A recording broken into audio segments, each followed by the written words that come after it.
With MSP, we do awareness to the community when we go out on our outreach programs. And also in the clinic, we have a medical officer and our clinical manager who also provides menopause awareness to those seeking information with regards to the subject. And I believe we also have our website, which has some information on this topic as well. Normally in the clinic, we don't really have much, but when we go out to the community and then when we do outreach and awareness to them, then most of them, they come up asking some questions with regards to the topic.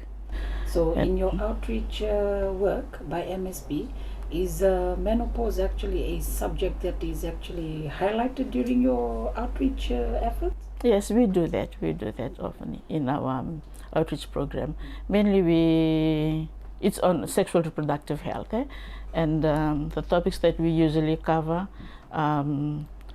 breast cancer for women and men, and also cervical screening, or cervical cancer, prostate cancer as well, on the awareness. And one of the topic too is menopause and family planning.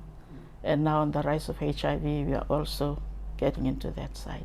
Mainly when we ask them about this menopause, when we are doing the menopause, and then most of them, they say that it's the first time that they're hearing it.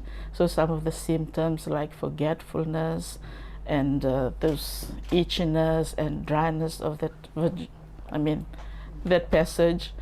And when we talk to them about it, most of them say that no wonder that when the spouse comes, most of them, they turn the other way.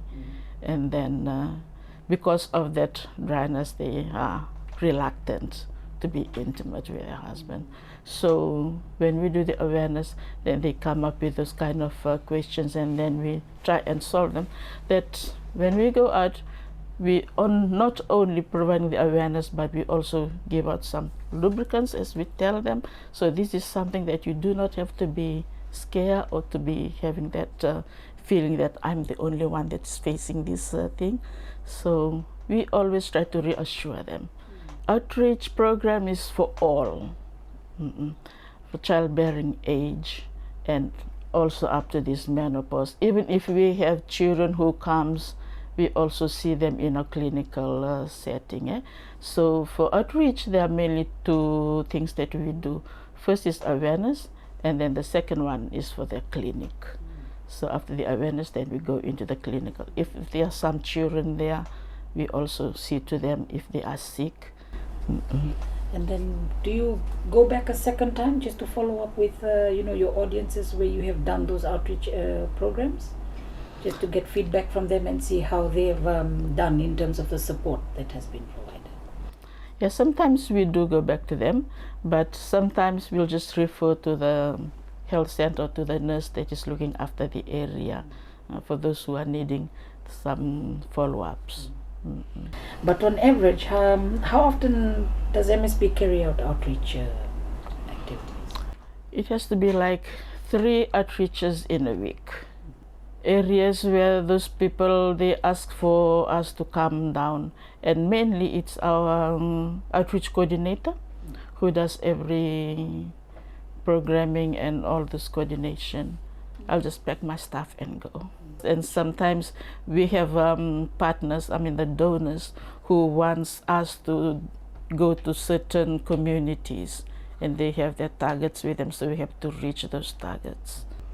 Most of them are very happy. Most of them are very grateful when we do the awareness to them. And one of the lady, after having that awareness program, she said that she's very happy that her husband was able to be at the same meeting as well. And because sometimes when the husband approaches her and she's like reluctant, and then the husband saying, well, this one may be seeing someone else because of that, because of what we go through, the symptoms. And to that lady, she said she was very, very happy because the husband is also there. And most of us, when we go to the community, we put them like as a whole, like awareness to both men and women. Yeah. So the husband also knows what is taking place in a woman's body. Yeah. Without that, he won't know much. He won't know what is happening. I've been a nurse for 30 years, and then I came to this organization. So this is about my 4th year here. There were also people or ladies coming in, but not as specifically as to this organization who deals with that sexual reproductive health, like more deeper. From that side, we do pap smears and everything, but not as deeper as this one. We also provide information to them.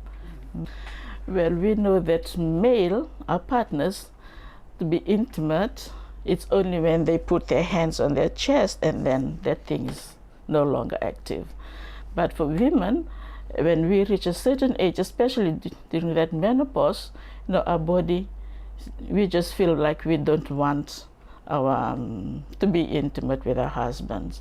And what we normally advise them, that during this time, we can always reach out to the health center nearby, or to tell others, to have that group discussion. But most of them, like, it's a taboo, and they feel that they cannot express themselves more.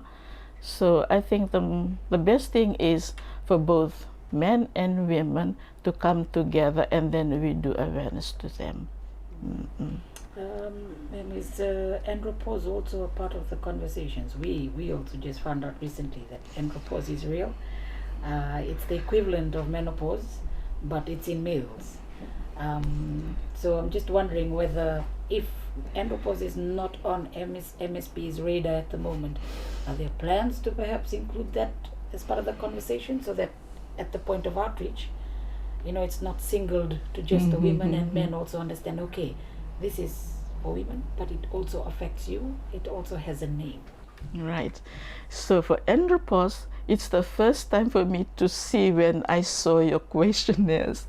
And then, yes, I think it is the good thing that we can accommodate this in our outreach program as well. So men is not left behind. When we talk about menopause, we can also address andropause.